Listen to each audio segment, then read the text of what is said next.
the Bible, the authoritative source of our theology. I live in a multicultural city like Toronto, Canada, and from personal experience, I can tell, and from observation, that all the people who have come here from different parts of the world seem to demonstrate the same potential of development and success in their lives. What I have noticed, though, is that they're able to achieve success or not based on their distinctive way, influenced by their personal culture, tradition, unique experience, and personal reasoning. Now, isn't it the same how we approached also the Bible and the scriptures? How we understand and how we read the Bible?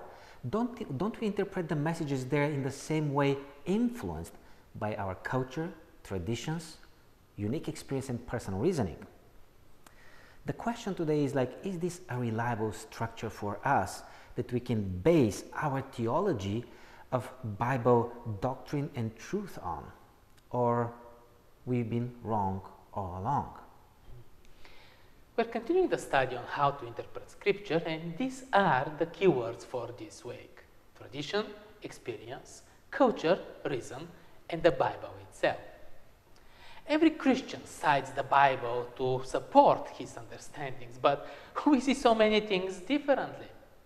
And it's mainly because of all these different sources that influence our understandings: tradition, experience, culture, reason, and the Bible itself. This is what we are looking at this week.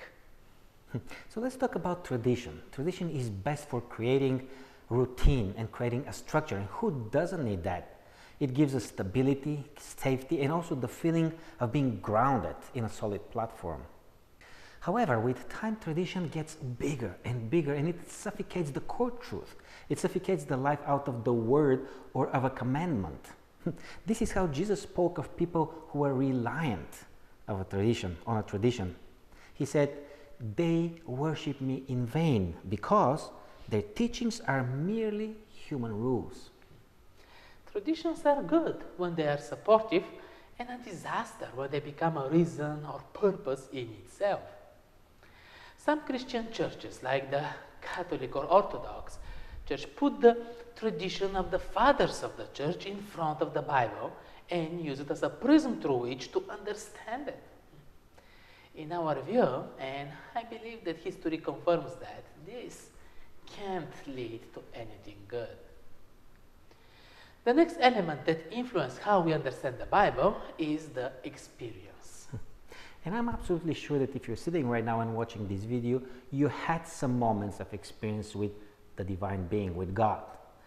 Probably throughout your life you had multiple moments of experience with God touching your soul and your mind, and this is amazing. This is what we're really hungry for. However, what life experience has proven also that it's not enough on its own. There is no fullness, there is no completeness, there is no universality in the life experience only. To find complete and full answer and satisfaction, one has to always go to the written word. And a lot of people struggle nowadays because they deny this simple truth. Experience is very powerful. It's a huge market today. Shopping experience, ride-sharing experience, it's all about the experience. And it makes big sense because the experience testifies about the quality. In relationships and faith, it also testifies about the authenticity. If the experience in the relationship with God is not fulfilling, there is something wrong or misunderstood.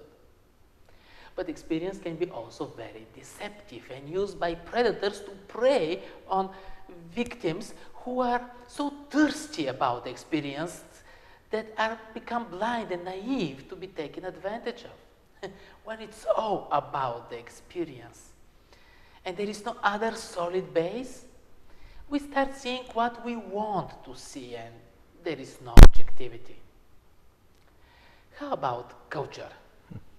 The Bible story, the Bible truth has been revealed in the historical setting of a select culture or cultures, and it's a given fact. We cannot avoid that.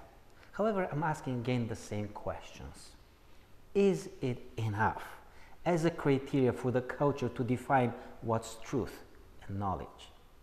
Also, I'm asking, is it enough to use our own brain power for reasoning and judgment when looking for the reliable source of truth and knowledge? Is it enough? Is it enough? Is it enough to use either one of all these factors that we just mentioned, like culture, tradition, personal reasoning, or unique experience, when searching for the reliable source of our theology and knowledge for God? Culture influences us more than we think. Most of the time we're not even conscious about it. We may be so accustomed to superstition, for example, that it shapes our inability to grasp the liberating message of the gospel. Some cultures are more Christian-friendly, but they also can be a barrier if they form our priorities. This is why the next element, reason, is very important. God has gifted us with the ability to think and to reason, and this is very important when we're trying to put things together and to understand the message that God is sending to us. But this has a reverse side as well. Reason can become God. We don't know everything, and just because we can't explain something or something doesn't make sense based on what we know, it doesn't necessarily make something untrue, or vice versa. These are all important sources of understanding, but they should be used in their limits. The only source of arguing a point and the only source of arguing a doctrine that Jesus used in his life ministry was from the written word only. Every principle of life that he established came either from a written quote in the Old Testament or from resonated with a text from the Old Testament only. The Bible is our higher authority, source of authority, comparison to the personal reasoning or experience with God, traditional culture, when it comes to searching the truth and the true experience with God. Jesus said, "It is written," and the apostles follow the same path. What is my choice? What is your choice? Let's not be fooled by our unique experience with God or our personal reasoning or culture or tradition. Let's always go for answers to the written word. Tradition, experience, culture, and reason are all very important in our quest for understanding, but they need a solid base to keep them in check and together. This is Scripture. Scripture is this orchestrator that makes everything work together and is the health test for everything else. All our assumptions, theories, beliefs, and understandings should not contradict the message and directions left to us by God. Our study today should be a good base for our lesson next week, which is by Scripture alone, sola scriptura. See you then.